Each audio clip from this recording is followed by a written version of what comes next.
At dahil naghahanap kami ng makakainan ng almusal, naku napadpad kami dito sa Eugenio Lopez Center. Dito lang yan sa Sumulong Highway, Antipolo. At mayroon ngang restaurant dyan, ang pangalan ay Oscar. Pagpasok mo sa pintuan na yan, ito na nga ang bubungad sa iyo. Gantong kagandang ambience ba? Ayan, yung mga ano nila, Eugenio Lopez. At nandito tayo sa pinaka-lobby ng kanilang area. At ito sa may bandang ibaba lang yan, meron ding mga upuan kung saan pwedeng maupo yung mga guests. At ito nga, yan, nag-CR muna tayo at tingnan nyo naman, napakaganda din at napakalinis ng kanilang CR. Ayan, bago tayo pumunta doon sa restaurant, yun nga, nag-CR na muna tayo.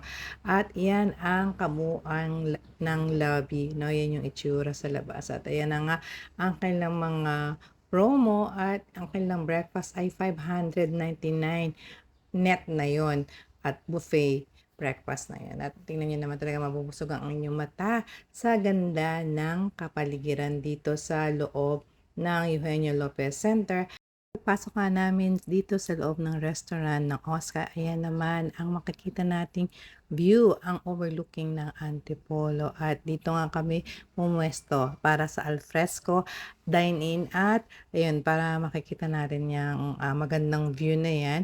Meron din naman sila dito sa loob. Ayan, air condition yan, pero mas pinili namin na mag-alfresco kasi nga ang ano namin ay yung magandang view. At ayan nga, tingnan natin ang laman ng kanilang buffet.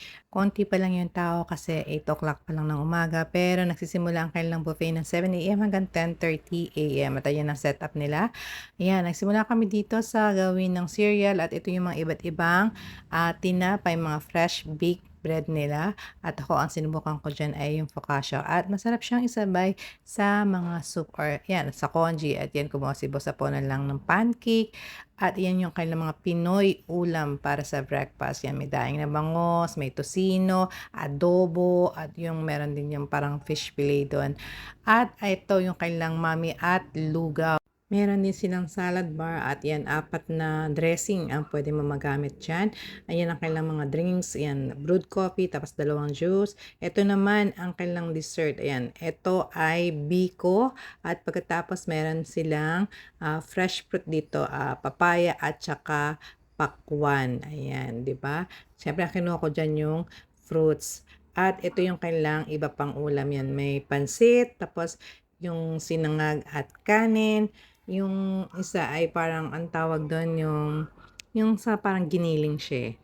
At ayan, pwede ka rin magpagawa ng omelette mo at ikaw ang pipili ng mga gusto mong kasama. Ayan, pipili ka lang dyan at ibibigay mo sa kanila para maluto. At ito na nga ang aking omelette. At ayan na nga ang mga pinili namin para sa aming kakaining almusal. At syempre, hindi namin nakalimutan mag-picture muna ng kasama ang magandang view sa aming likuran. Tapos na kaming mag-almusal, siyempre nung maubos na namin mga kinuha namin, hindi na rin naman kami umulit kasi talagang busog na rin kami. Habang kami ay nagpapahinga dahil nga katatapos lang namin mag-almusal, ayan, binusog muna uli namin ang aming mata sa ganda ng tanawin. Ayan, meron pang swimming pool. At tapos, tingnan nyo naman, ang layo talaga ng matatanaw, overlooking Antipolo yan. At alam nyo ba na sa gabi, mga 4 o'clock to 6, meron din silang cocktail na pwede kayong pumunta, buy one take one. Yan, sa gabi siguro maganda rin yung pag ano ng lubog ng araw dito, no? Yung pagpapanood ng sunset. At ayun na nga, yan, tingin-tingin uli si Boss Apollo dito sa lobby bago namin kami umalis kasi nga first time lang namin pumunta sa lugar na to. At ayun nga, meron din pala ditong shuttle. Kung kayo ay nandito at wala kayong dalang sasakyan, pwede kayong magpasundo dun sa gate at pagkatapos pwede rin kayong magpahatid sa gate kasi medyo malayo-layo rin yung lalakarin at talagang mataas yung aakyatin para makarating dito sa pinaka restaurant. Kaya ayan, kami ay nag-request ng shuttle para ihatid kami sa baba. At yun naman ay libre. Kaya puwedeng-puwede kayong pumunta dito kahit commute lang kayo. Bumaba lang kayo dun sa may sumulong highway, 'pag nakita niyo yung Eugenio Lopez Center, yun bumaba na kayo at pagkatapos magsabi lang kayo dun sa guard na kayo nga ay pupunta dun sa Oscar or dito sa pinakataas para tatawag sila ng shuttle at yun na nga ang maghahatid sa inyo. 'Di ba kahit buong pamilya pa kayo puwedeng-puwede kasi kami sinubukan namin, dahil nga first time lang namin pumunta dito, ang ano namin nag-e-trike lang kami, at medyo hirap nga yung e-trike na umakyat kasi mataas itong lugar na 'to kaya nahihiya nga din kami dun sa naghatid sa amin. Pero okey lang naman daw sabi niya. Pero kung ako ang tatanungin parang ang hirap-hirap akyatin kasi nga ang taas-taas nitong lugar. Kaya kayo pagka bibisita kayo at wala kayong dalang sasakyan, huwag kayong mahihiyang magsabi doon kina Kuya Guard na kung pupuwede ay magpasundo kayo sa shuttle at ayan na nga, ayan malapit na kami uli dun sa sumulong highway papunta dun sa gate at ayan siyempre 'di ba masarap din na magtingin-tingin sa paligid habang ikaw ay nakasakay sa shuttle at ayan nakita niyo yung pinaka-ano nila, landscaping ay talagang all natural 'no.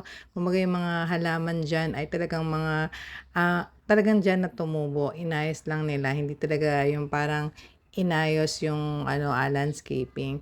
Kaya talagang mapapalapit ka sa ganda ng environment. Maliban na nga lang siguro dito sa mga bulaklak na nasa gilid, 'yan siguro tinanim na nila. Pero yung mga puno, 'yan palagay ko, 'yan ay mga matagal ng nakatanim diyaan at kanila na lang pini-reserve, kumbaga hindi na pinutol kasi nga maganda naman na maraming puno sa paligid, 'di ba? At ayun, ang aming experience dito sa Oscar sa loob ng Eugenio Lopez Center. Thank you for watching and don't forget to follow, like, and share. Bye!